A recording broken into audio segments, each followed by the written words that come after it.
You know the room, not the one where you were excluded. That room has a door with your name crossed off the list, and there's information in that. At least you know what you are. The pain is clean, exclusion is legible. The room I'm describing is the one you were allowed into. The one where there was always technically a seat, a space no one had taken, a gap in the conversation where you could speak, and nothing in the room ever exactly told you to leave. You were present, you were accounted for. And you noticed, in some way that bypassed language, that no one would have looked up if you'd walked out. You were tolerated. And you learned before you had the word for it, that the distance between tolerated and welcomed is not a small one. It is the distance between a life that is livable and a life that feels like yours. Stay with me. This one turns in a direction you're not expecting. There's a reason exclusion is easier to process than toleration, and it has nothing to do with which one hurts more. Exclusion gives you a signal. The door is closed. You can push against it, accept it, grieve it. The social information is unambiguous. And the human nervous system, which evolved over 100,000 years to read belonging signals the way you'd read a fire warning, can do something with a clear signal. It cannot rest in static. Mark Leary, a social psychologist, built a theory around this. He called the sociometer. The idea is that self-esteem isn't primarily an internal measure of your worth. It's a gauge, a real-time readout of your standing in the eyes of the people around you. It evolved because exclusion from the group wasn't uncomfortable. It was for most of human history a death sentence, so the system developed sensitivity, hair-trigger alertness to the signals that told you where you stood. Exclusion fires the meter clearly. Toleration never lets it rest. The signal toleration sends cannot be resolved. You are in, and you are not in. You are present, and something in the room is absent. The invitation exists, and the welcome doesn't. The sociometer, built to read a clean signal, receives static and reads it on loop all day, for years. The mind that grows up inside that static develops a very specific shape. And it is not the shape you'd expect. What the tolerant room teaches you is fluency. You become, over time, extraordinarily skilled at reading the room. Not because you're particularly social. In fact, you may be deeply uncomfortable in most rooms, but because your belonging was conditional on something you could never fully name.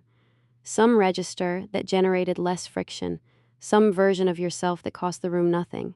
So you studied. You learned to arrive scanning. You learned to find the frequency before you contributed to it. Who was warming, who was cooling, what had shifted since you last checked.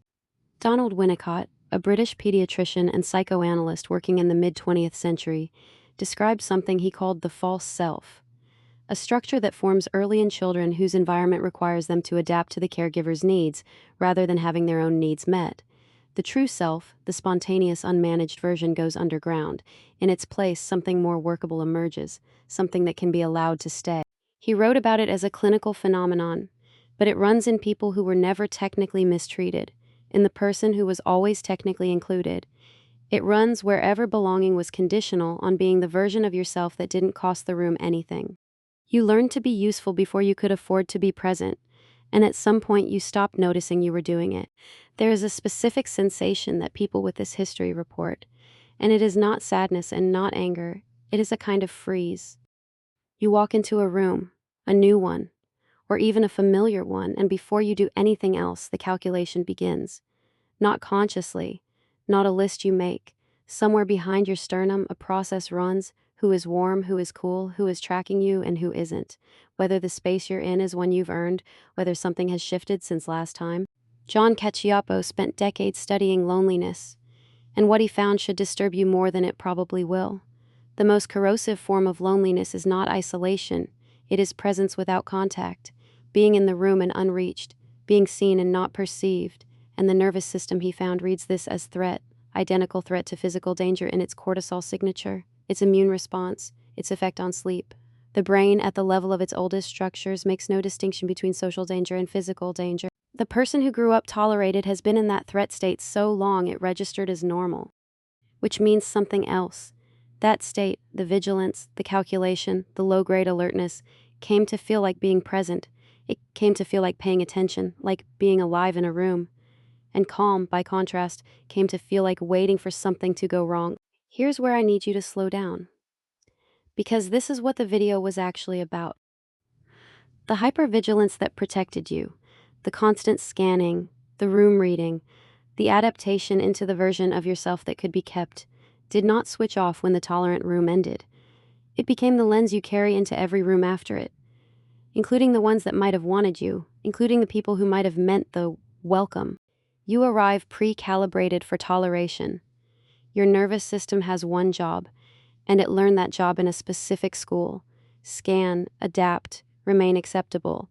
And so even when the room is genuinely open, even when the welcome is real, something in you keeps searching for the clause, the condition, the thing you haven't yet violated that explains why they're still letting you stay. Break 500 milliseconds. And here's the part that closes the trap. People feel that posture, not as hostility, not as coldness, but as distance, a slightly unreachable quality, a person who is present, but not all the way in.